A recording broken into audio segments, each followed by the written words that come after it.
नमस्कार, मी अंतरा. स्वाद अंतराचा मध्ये तुमचं स्वागत आहे. आज आपण दिवाळीचा दुसरा फराळ बघणार आहोत, तो म्हणजे गोड शंकरपाळे. शंकरपाळे बनवताना काही जणांचे शंकरपाळे खूप कडक होतात किंवा खुसखुशीत होत नाहीत. ज्या मी काही टिप्स सांगितल्यात त्या तुम्ही नक्की बघा. त्यासाठी आपला व्हिडिओ शेवटपर्यंत बघत राहा. व्हिडिओ अजिबात स्किप करू नका आणि आपल्या चॅनलवर नवीन असाल तर आपल्या चॅनलला सबस्क्राईब करायला विसरू नका. आपण रेसिपी बघूया. तर आता आपण शंकरपाळे बनवायला सुरुवात करणार आहोत. त्यासाठी मी इथे पातेलं घेतलंय. 1 कप तूप वापरायचंय. इथे आपण सगळं समप्रमाण घेणार आहोत. इथे मी 1 वाटी घेतली पूर्ण. त्याच वाटीने पाणी आणि साखर हे दोन्ही घ्यायचंय. तर आपण ही जी वाटी घेतलीये ही 1 वाटी साजूक तूप घेतलंय. याच वाटीने आपण पाणी आणि साखर हे दोन्ही घेणार आहोत. तर आता आपण 1 वाटी साजूक तूप घेतलंय. त्याच वाटीने 1 वाटी पाणी घेतलंय. 1 वाटी साखर घेतली. आता आपण गॅस चालू करणार आहोत. आता आपल्याला हे पूर्ण वितळवायचंय. पूर्णपणे साखर वितळवायची. इथे तूप आपण शक्यतो घट्ट वापरावं, पातळ वापरू नका. तर आता आपल्याला पूर्णपणे साखर ही वितळवून घ्यायची. साखर, पाणी आणि तूप हे तिन्ही गोष्टी समप्रमाणात घेतल्यात. ज्या वाटीने पाणी घ्याल त्याच वाटीने साखर आणि तूप हे दोन्ही घ्यायचे. जर तुम्हाला वाटलं की तुम्हाला जास्त गोड हवेत शंकरपाळे तर तुम्ही अजून थोडीशी पाववाटी साखर वाढवू शकता, पण मला मीडियम गोड हवे म्हणून मी इथे समप्रमाणात साखर घेतलेली आहे. आपल्याला इथे पाक करायचा नाहीये, नुसती साखर ही वितळवायची.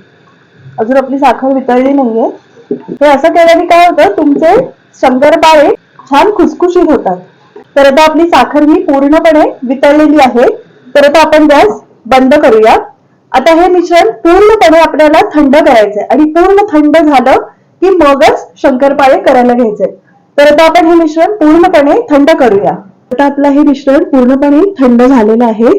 तर आता आपण शंकरपाळे बनवायला घेऊया. तर आता आपण इथे एक परात घेतले. इथे मी 3 वाट्या मैदा घेतलाय. आपण ज्या वाटीने पाणी, साखर आणि तूप घेतलेलं त्याच वाटीने मैदा घेतलाय. तर आता आपण ह्याच्यामध्ये हे जे मिश्रण केलंय हे थोडं थोडं घालणार आहोत.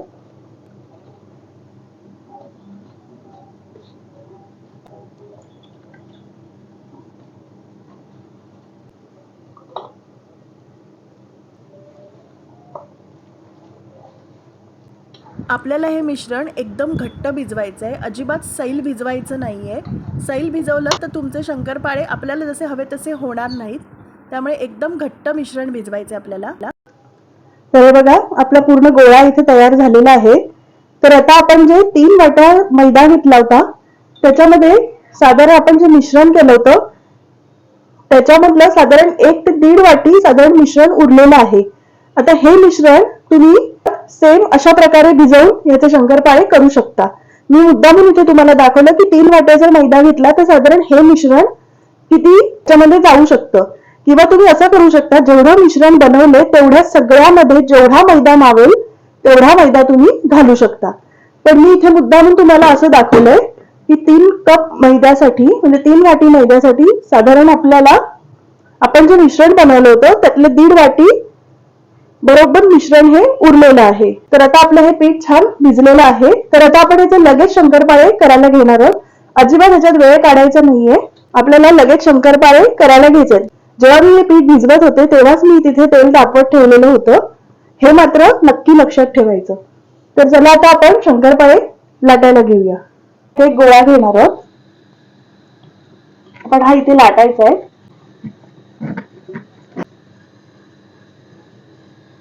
इथे लाटून झालेलं आहे. याचे शंकरपाळे बनवणार आहोत. प्रथम आपण बाजूच्या या कडा काढून घेणार आहोत. चौकोनी आकाराचे करणार आहे. जे कडेचे असतात ते ओबडधोबड असतात तर ते तुम्ही नाही घेतले तरी चालतील. हे बघा साधारण एवढा चौकोन ठेवलाय, एवढी जाडी ठेवली आहे मी. तुम्हाला जर हवं असेल तर तुम्ही थोडंसं पातळ करू शकता, पण मी एवढी थोडी जाडी ठेवली. तर आता आपण शंकरपाळे हे तळायला घेऊया. तेल तापलंय का चेक करूया. ते मी गोळा टाकते.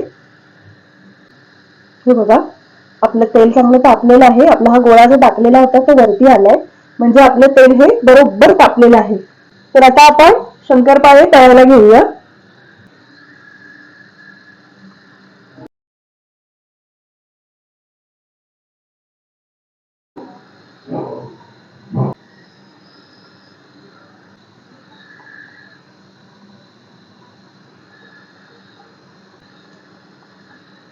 एका वेळेला एकदम भरपूर टाकू नका, त्याला फुलायला थोडी जागा द्या. नाही तर एकदम गच्च भरून जर कढईमध्ये तुम्ही टाकलं तर ते शंकरपाळे नीट होणार नाही, तेलकट होतील. एक 2 मिनिटानंतर याच्यावरती असं तेल उडवायचंय. आपल्याला हे मध्यम आचेवर तळायचंय, फास्ट गॅसवर तळू नका. झाऱ्याच्या मदतीने छान याच्यावर तेल उडवायचंय, म्हणजे सगळ्या बाजूने छान तळले जातील. आता आपल्याला हळूहळू पलटायचंय. एकदम जोरात पलटू नका, नाही तर ते तुटण्याची शक्यता असते.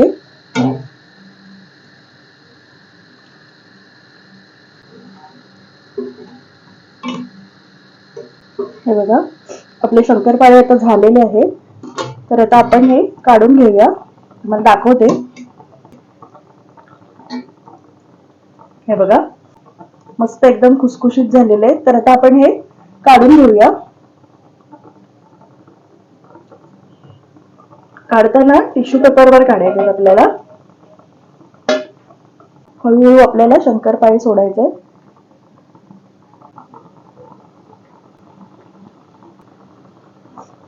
ह्याच्यावरती झाऱ्याच्या मदतीने असं तेल उडवायचंय. त्याला एकदम पलटायला घेऊ नका. पहिल्या बॅच मध्ये जेव्हा आपण शंकरपाळे तळतो तेव्हा तेल तसं तापलेलं असतं, पण जेव्हा दुसरी बॅच आपण जेव्हा तळायला टाकतो तेव्हा तेल हे जास्त तापलेलं असतं. त्यामुळे गॅस थोडा बारीक करा, नाहीतर आपले शंकरपाळे हे जळू शकतात. फक्त लक्षात ठेवायचं, पीठ भिजवताना हे एकदम घट्ट पीठ भिजवायचंय, अजिबात सैल भिजवायचं नाहीये. आपल्याला हे मध्यम आचेवरच तळायचे आहे. हे बघा, आपले शंकरपाळे आता छान झालेले आहेत. आपण हे काढून घेऊया. हे बघा, आपले मस्त खुसखुशीत शंकरपाळे झालेले आहेत. अजिबात तेलकट दिसत नाहीये. तर आता आपण हे काढून घेऊया. तुम्हाला वाटेल हे असं टेक्स्चर का आलंय, हे खुशीत झालंय त्याच्यामुळे असं टेक्स्चर आलेलं आहे. तर आता आपण हे टिश्यू पेपरवर काढून घेऊया.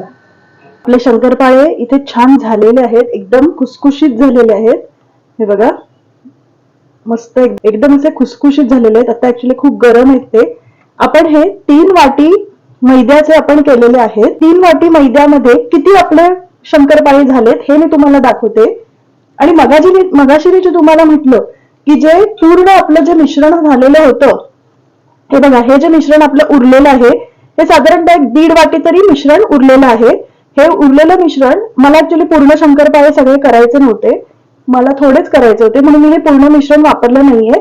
जर तुम्हाला पूर्ण मिश्रण वापरायचं असेल तर तुम्ही पूर्ण या मिश्रणामध्ये जेवढा मैदा मावेल तेवढं तुम्ही हे भिजवू शकता. पण मला फक्त 3 कप मैद्याचेच करायचे होते, म्हणून मी इथे फक्त 3 कप मैद्याचेच केले. पण तुम्हाला जर या पूर्ण मिश्रणाचे करायचे असतील तर ह्याच्यात जेवढा मैदा मावेल तेवढा भिजवून, घट्ट भिजवून त्याचे शंकरपाळे लाटायचे. तर आता हे 3 कप मैद्याचे म्हणजे 3 वाटी मैद्याचे मला तुम्हाला इथे वाटीच्या प्रमाणाने दाखवायचं होतं की वाटीमध्ये साधारण किती होऊ शकतात हे मला तुम्हाला दाखवायचं होतं, म्हणून मी इथे पूर्ण मिश्रण हे वापरलेलं नाहीये. तर आता आपण हे 3 वाटीच्या मैद्यामध्ये किती साधारण आपले शंकरपाळे होतात ते आपण मोजून बघणार आहोत. आणि जर तुम्हाला असं वाटलं की आपले थोडे कमी गोड वाटतायत तर तुम्ही हवं असेल तर साखर, जर तुम्हाला, मला इथे मध्यम गोड हवे होते म्हणून मी इथे समप्रमाणात साखर घेतलेली आहे. पण जर तुम्हाला वाटलं की थोडे जास्त गोड हवेत, काही जणांना थोडे गोड आवडतात, तर तुम्ही इथे 1 वाटीच्या ऐवजी 1.25 किंवा 1.5 वाटी ही साखर घेऊ शकता. मला इथे मध्यम गोड हवे होते म्हणून मी इथे सगळं समप्रमाणात घेतलेलं आहे. आणि जे उरलेलं मिश्रण आहे, जर तुम्हाला त्या मिश्रणाचे करायचे नसतील, माझ्यासारखंच तुम्हाला फक्त एवढंच करायचं असेल, आणि उरलेलं जे मिश्रण आहे ते हवाबंद बाटलीमध्ये भरून हे फ्रीज मध्ये सुद्धा तुम्ही स्टोअर करू शकता. ते मिश्रण फ्रीज मध्ये एक 4 ते 5 दिवस हे सहज राहू शकतं, अजिबात खराब होत नाही. तर आता आपले हे शंकरपाळे पूर्णपणे थंड झाले की मगच हे हवाबंद डब्यामध्ये घट्ट झाकण लावून मगच भरायचे आहेत. जर तुम्ही गरम असताना लगेचच भरायला गेलात तर तुमचे शंकरपाळे हे मऊ पडतील. आणि जर समजा तुमचे शंकरपाळे तळले गेलेत आणि तळल्यानंतर कुठे एखाद दुसरा थंड झाल्यावर सुद्धा मऊ वाटत असेल एखाद दुसरा शंकरपाळा, तर ते जे मऊ जर झालेले कुठले असतील तर ते तुम्ही वेगळ्या डब्यात भरा, एकत्र एकदम भरू नका. नाही तर काय होईल, ते मऊ असतील त्याच्या मॉइश्चरमुळे बाकीचे सुद्धा मऊ पडू शकतात. तर आता हे आपण पूर्णपणे थंड करून घेणार आहोत आणि मग मी तुम्हाला दाखवते की 3 वाटीच्या मैद्यामध्ये साधारण किती शंकरपाळे आपले हे बसलेले आहेत. इथे मी वेट मशीन घेतलेलं आहे. तर आता आपण हे मशीन स्टार्ट करूया. इथे मी मुद्दामून भांड आधी ठेवलंय. जेव्हा आपण वजन करायचं असतं तेव्हा भांड हे आधी ठेवायचं आणि मग वजन करायचं, म्हणजे या भांड्याचं वजन हे त्याच्यामध्ये येत नाही. तर आता आपण हे स्टार्ट करूया. हे बघा 0 आलेलं आहे, म्हणजे आपल्या ह्याच्यामध्ये भांड्याचं वजन हे आलेलं नाहीये. तर आता आपण शंकरपाळे मोजून घेऊया किती आहेत ते.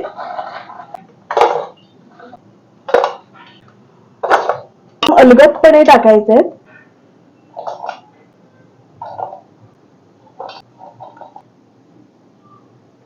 आपलं 661 वजन झालेलं आहे, म्हणजे आपले अर्धा किलोच्या वर आपले शंकरपाळे हे झालेले आहेत. आपण इथे फक्त 3 वाट्या मैदा घेतला होता, तर 3 वाटीच्या मैद्यामध्ये 661 ग्रॅम हे आपले शंकरपाळे झालेले आहेत.